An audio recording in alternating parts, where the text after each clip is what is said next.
Querido Andrés Oppenheimer, qué gusto saludarte. Antes de hablar de estos pronósticos económicos para México y América Latina en este año, me gustaría preguntarte, porque uno de los sitios en donde pues, se ha reportado una importante cantidad de contagios es justamente Miami. Tú vives ahí. ¿Cómo van las cosas por Así allá, es. Andrés? Hombre, En una palabra, sí, mal. Mal, porque se está contagiando todo el mundo. Tenemos un gobernador del estado de la Florida, trampista, con ambiciones presidenciales, Ron DeSantis, que en lugar de alentar el uso de máscaras y vacunas y todo eso, está haciendo todo lo contrario. Bueno, quizás te resulte familiar el comportamiento, pero el hecho es que en Florida las regulaciones son muy laxas, mucha gente no usa máscara facial y los contagios se han disparado. Y bueno, por suerte, como tú sabes, esta variante Omicron es menos mortífera que la Delta, pero eh, los contagios, o sea, alrededor de uno, o sea, hombre. tanto las cifras oficiales como a nivel anecdótico, alrededor de uno, muchísima gente contagiada. Decía en un mensaje Joaquín López Dóriga, teacher, te mando un beso, mi querido Joaquín. Si tú no conoces a alguien, algún amigo contagiado con COVID-19 o con Omicron, es porque no tienes amigos, ¿no? Eres un ermitaño, sí. Eres un ermitaño porque seguro debes de tener a alguien a la redonda contagiado, sí o sí. Y sí, sí, sí. Los dineros, mi querido Andrés, ¿qué pronósticos hay? Ya viste la inflación en México, 7 punto y tantos. A ver, cuéntanos, ¿qué Sí. pronósticos ves para Fíjate, México Fernanda, y estos América días Latina? estuve hablando con altos funcionarios directivos de organizaciones internacionales preguntándoles qué estimados se están haciendo de crecimiento económico para México y para América Latina. O sea, en otras palabras, les dije, ¿este año va a ser bueno, regular o malo? Y bueno, la respuesta que recibí, casi unánime, es que va a ser un año para llorar. Fíjate que según el Fondo Monetario Internacional, la CEPAL y otras organizaciones internacionales, América Latina va a ser la región del mundo que menos va a crecer este año. ¿Escuchaste bien?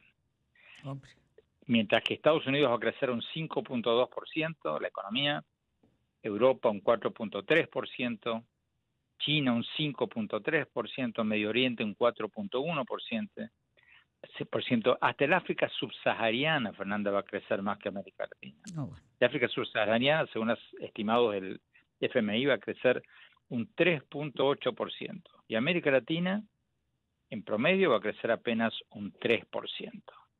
Los últimos. Y México, según la CEPAL, va a crecer apenas un 2,9% este año. O sea, muy por debajo del promedio mundial, por debajo del promedio latinoamericano, y ni hablar de la promesa electoral del presidente López Obrador de que México iba a crecer a tasas del 4% o más. Bueno, ¿por qué somos los campeones mundiales del estancamiento económico? No hay mucho misterio, Fernanda.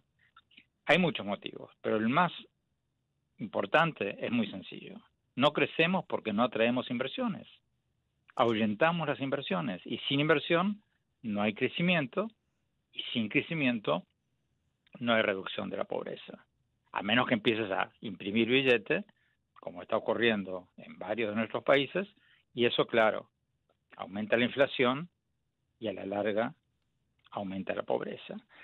Lo triste, Fernanda, es que hasta países comunistas, como China, como Vietnam, países que se autodefinen como comunistas, pero que atraen inversiones, crecen mucho más que los países latinoamericanos. Fíjate que según los pronósticos del FMI, Vietnam, país que se autodefine como comunista, va a crecer un 6,6% este año. O sea, el doble que América Latina, más que el doble de México. Y lo más lamentable de todo, Fernanda, es que en la actual coyuntura internacional, México tendría una oportunidad de oro para crecer muchísimo más que ningún otro país latinoamericano y mucho más que muchos otros países del mundo. Porque, como tú sabes, y lo hemos hablado antes, la pandemia ha causado estragos en las cadenas de suministros de las fábricas de las multinacionales de Estados Unidos en China y en Vietnam. Y entonces estas multinacionales están buscando desesperadamente nuevas fuentes de suministros, traerlas de otros lados. ¿Y qué mejor lugar que México? Podría ser el lugar ideal, ¿no? México tiene costos laborales iguales o parecidos a los de Asia, está mucho más cerca del mercado de Estados Unidos, en la misma zona horaria, o sea, México tiene unas ventajas extraordinarias. Y sin embargo, México, como muchos otros países latinoamericanos, se quedó dormido. O sea, nuestros presidentes en América Latina no tienen visión periférica, no se dan cuenta de esta gran oportunidad, no se dan cuenta de lo que está pasando en el mundo. Viven mirando para atrás, hablando de historias viejas, de los próceres del pasado, en lugar de ver las grandes oportunidades que se abren. O sea, Fernanda, estamos perdiendo una oportunidad de oro. A tal punto que algunas organizaciones, el Banco Interamericano de Desarrollo hizo un estudio hace poco, que si América Latina lograra reemplazar apenas un 10% de las exportaciones de China a Estados Unidos, la región recibiría un ingreso anual de 70.000 millones de dólares por año. Y el país más beneficiado, obviamente, sería México, porque México no solo está al lado de Estados Unidos, sino que produce muchos de estos productos que China le exporta a Estados Unidos. Entonces, Fernanda, resumiendo, los pronósticos de las organizaciones internacionales son para llorar. Lamentable que nuestros presidentes en América Latina estén hablando boberías en lugar de tener visión periférica, mirar lo que está pasando en el mundo, aprovechar esta disrupción en las cadenas de valor de Asia a los principales mercados del mundo, Estados Unidos y Europa, aprovechar la oportunidad y reemplazar algunas de esas exportaciones. Ojalá que este año sea un punto de inflexión y alguno se dé cuenta que, de nuevo, sin inversión no hay crecimiento, sin crecimiento no hay reducción de la pobreza. Fíjate, Andrés Oppenheimer, datos así muy sencillos, ¿eh? La gasolina tipo Magna en México subió casi al doble con la inflación y la Premium casi al triple. Si tú quieres llegar hoy y comprar así un kilo de manzana, no te estoy hablando producto básico, leche, no, 70 pesos. Y si quieres un kilo de limón, 60 pesos. Bueno, yo te lo digo nada, como ama de no hay casa. que ser un gran economista. Para darte Cualquier ama de cuenta. casa, Claro. cualquier persona, es muy sencillo. Tú como país, igual que tú como ama de casa o como jefe de familia, o sea, pero como país tienes dos opciones: o atraes inversiones, produces crecimiento, haces que la gente gane más dinero, o lo imprimes. Y si lo imprimes, es una sensación de bienestar pasajero por unos pocos días, y después la inflación te come el aumento del salario y terminas perdiendo. Pero esa historia, Fernanda, la vemos en México y en América Latina desde hace décadas y décadas y décadas, y pareciera ser que no aprendemos de nuestros errores. Ahora, Andrés, aquí la gran pregunta es, justamente, ¿y los pobres son aplastados por los regímenes? O sea, ¿y los pobres? Porque habrá una clase social en México que diga, no, pues yo ya no voy a poder ir 3 veces a Las Vegas, que es una mentada de madre, nada más va a poder una. Pero, No, Fernanda, pero ni es que, ¿y los siquiera, pobres? Fernanda, ni siquiera, porque esa clase social compra dólares, tiene inversiones sofisticadas, tiene sus apartamentos en San Diego o en Miami, ellos no van a sufrir. A ellos la inflación no les va a pegar tanto.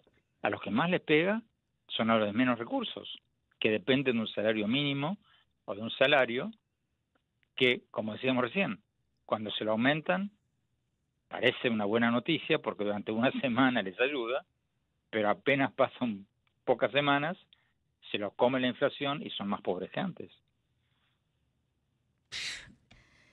Qué panorama tan, pues, oscuro, mi querido Andrés. porque pues no hay manera de ahorrar, pero tampoco manera de cómo evitas, a qué te reduces, ¿no? En la alimentación. ¿Qué dices? ¿Ahora solo Yo, huevo? Ah, no, pues carísimo. ¿Ahora solo frijol? No, pues también carísimo. ¿Ahora solo arroz? No, tortilla, estamos en lo mismo. O sea, yo creo, Fernanda, que de la noche a la mañana no hay mucho que se puede hacer. A mediano plazo, votar por políticos que crean en atraer inversiones. Y esto no es como nos quieren hacer creer algunos, una cuestión de derecha, izquierda, una cuestión de conservadores y progresistas. Porque si China, que es un país comunista, y Vietnam, que es un país comunista, son las fábricas del mundo, han atraído las inversiones de las principales multinacionales de Estados Unidos, entonces que no me vengan con el cuento de que este es un discurso de derecha o conservador o cualquier otra cosa, porque lo cierto, y estos son datos, no opiniones, es que China y Vietnam, que han atraído inversiones de las grandes multinacionales del mundo en los últimos 30 años, están creciendo sistemáticamente todos los años el doble o a veces el triple que México y el resto de América Latina. Entonces, es no, mucho más sencillo de lo que parece. me dejas helada, la verdad, y a todos los que estamos escuchando, siendo el público más inteligente de la radio y la televisión en México, nos damos cuenta de la verdad, nos damos cuenta de lo que es. Esto que dice, si no hay inversión, pues ¿cómo le vamos a hacer para generar trabajo? ¿Cómo le vamos a hacer para salir adelante? Te mando un abrazo, querido Andrés Oppenheimer. Gracias, Fernanda. Dime, en 30 segundos, ¿habemos libro para este 2022? Habemos libro para el 2023. Estamos trabajando en eso. Ándale. Pero la pandemia me atrasó como nos atrasó a todos en muchos Claro, proyectos. porque tienes Tenía que muchos viajar. viajes previstos Claro. que tuve que anular. Ojalá pueda hacerlos este año.